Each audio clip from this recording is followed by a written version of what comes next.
बताइए। सर, एक बॉडी मिली थी जिसकी गुमशुदगी दर्ज की गई थी, उसके बाद इसमें हत्या का मुकदमा दर्ज हुआ है। कैसे एक्यूज तक पुलिस पहुंची है? गिरफ्तारी में जो महिला का रोल है वो क्या रहा?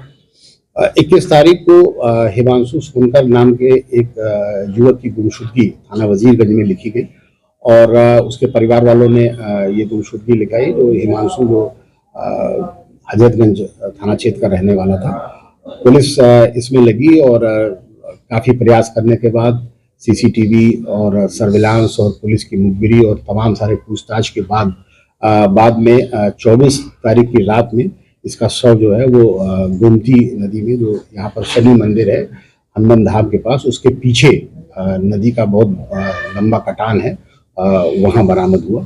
पुलिस ने शव को पोस्टमार्टम के लिए भेजा। इसके उपरांत उसमें अभियोग दर्ज किया गया और अभियोग दर्ज करने के बाद पुलिस ने उसमें कार्रवाई की और इसमें एक इसके पत्नी जो जिसका नाम पायल है और उसके एक दोस्त जिसका नाम आयुष और उसके एक बुआ के लड़के, 3 लोगों को इसमें, जिसका नाम जैकी है, उसको गिरफ्तार किया।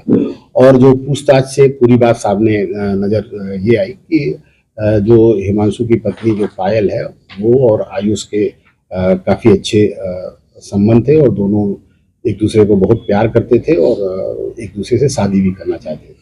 लेकिन पायल का ये कहना था कि जब तक ये रहेगा मेरा हस्बैंड, मैं शादी नहीं करूँगी।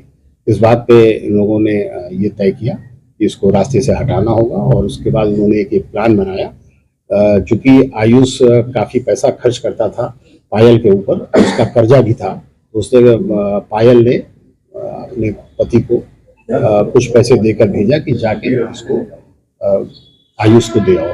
और आयुष की और मृतक की बातचीत आपस में हुई और उसको उसने जो है वो क्लार्क रोड के बगल में जो शनि देव मंदिर है उसके पास बुलाया और जब वो वहाँ पहुँचा तो उसने अपने साथी की मदद से वो उसको दिया जलाने के बहाने नदी के किनारे ले गया और उस ऊपर से उसने ढकेल दिया।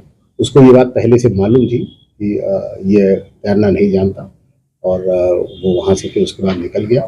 और फिर जब पुलिस ने ये बात गिरफ्तार किया इन लोगों, तो इन लोगों ने सारी बातें बताई।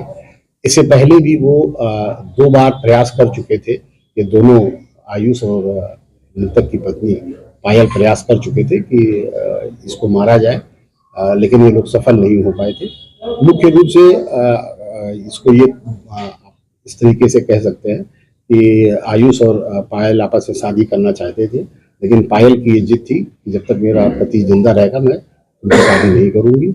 और पायल क्योंकि थोड़ी सी महत्वाकांक्षी लड़की थी, तो वो उसको पैसे खर्च करने का बहुत शौक था और पढ़ने का भी शौक था और उसकी पढ़ाई, उसका खर्चा उसका पति नहीं उठा पाता था, जिसको आयुष ने पूरा किया। आयुष ने इसको शादी के बाद पढ़ाई भी कराई और इसको एयर होस्टेस बनाने का कोर्स भी कराया। उसका सारा खर्चा आयुष ने उठाया था। इस सब बातों को लेकर वो तैयार थी शादी के लिए, लेकिन उसकी ये जिद थी कि जब तक ये रहेगा तब तक हम शादी नहीं करेंगे और अंत में फिर उन्होंने इस तरह की घटना को अंजाम दिया। सर, हिमांशु के ये दूर के रिश्ते के देवर भी थे और इसका घर वालों को ये जानकारी थी या नहीं थी, ये तो बहुत स्पष्ट नहीं कहा जा सकता है, लेकिन जो बात पुलिस को पता चली वो बताई गई। सर, जैकी का जो रोल, जो मुख्य अभियुक्त जो आयुष है, उसके बुआ का लड़का है संभवतः, और उसको ये बात पता चल गई कि जब ये इसको मारने के लिए नदी के पास ले जा रहा था तो पुलिस को कोई सीसीटीवी फुटेज मिला है, तो ये प्रयास कर रहा था कि इस सीसीटीवी फुटेज को खत्म कर दिया जाए, लेकिन वो ऐसा नहीं कर सका और पकड़ा गया।